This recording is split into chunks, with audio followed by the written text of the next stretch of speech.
ආයිබෝවන් මම ජානි අද මම ටැරොට් කාඩ් සහ ඒන්ජල් කාඩ් වලින් ඔයාගේ ඉදිරි මාස දෙක කොහොමද කියලා බලන්න යන්නේ. අපි ඉස්සෙල්ලා ටැරෝ කාඩ් වලින් බලමු මොකද වෙන්නේ ඔයාගේ ඉදිරි මාසේ රැකියා. ඔයා හිතාගෙන ඉන්න එකට අදාළව තමයි මේ රීඩින් එක ඔයාට බලපාන්නේ. ඒ කියන්නේ ඔයා රස්සාව ගැන හිතාගෙන ඉන්නවා නම් ඒකට අනුව. එහෙම නැත්නම් ඔයාගේ ඉගෙනීම, එහෙම නැත්නම් විවාහය, එහෙම නැත්නම් මොකක් හරි කාරණයක් ගැන හිතාගෙන ඉන්නවා නම් ඒකට අනුව ඔයා මේක හිතා ගන්න. හරි. අපි දැන් බලමු ඉදිරි මාස දෙක තුන මේක බලන්න ඔබට කොහොමද කියලා 3 කාඩ් රීඩින් එකකින් මම කියන්නම්.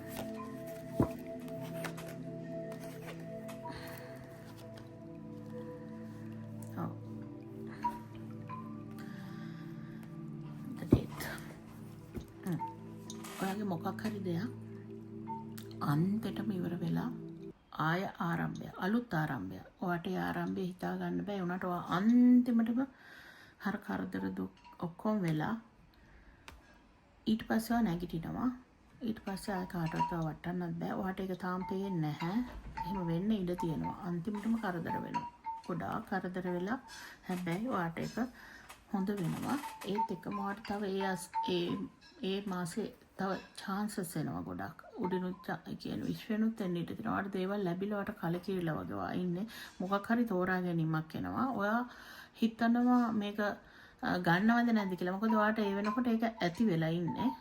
මේ chance එක මම ගන්නවද නැද්ද කියලා හිත ඉන්න අවස්ථාවක් ඔයාට එනවා. ඒ වෙලාවට ඒ chance එක ගන්න කියලා තමයි ඉතින් කියන්න පුළුවන්. ඒ වගේම ඔයාට ලොකු තීරණයක් ගන්න. ඔයාට ලොකු තීරණයක් ගන්න වෙනවා මේ මාස දෙක තුන ඇතුළත. ඒ තීරණය ඔයාගේ ජීවිතේ හොඳ පැත්තකට ගෙනියනවා. කරදර ආවට බය වෙන්න එපා. ඔයාට ඒ එන කරදරත් එක්ක ඔයා ගන්න තීරණ හැම එකම පස්සේ ඔයාට හොඳ වෙනවා. ටිකක් අමාරු කාලයක් ඊට පස්සේ ඔයාට තෝරගන්න වෙනවා. ඊට පස්සේ ඔයාට තීරණයක් ගන්න වෙනවා. ඒකට ඔයාට උඩිනුත් උදව් තියෙනවා. ඔයා ඒ තීරණය ගන්නම වෙනවා. ලොකු ඩිසිෂන් එකක් ගන්න වෙයි සමහර විට.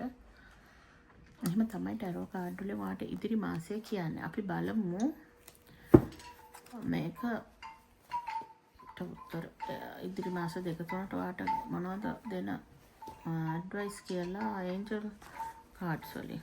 ඒන්ජල් කාඩ්ස් වලින් ඔයාට කියනවා ඉෂ්ට දේවතාවුන් ඒන්ජල්ස්ලා ඉෂ්ට දේවතාවුන් වලට කියනවා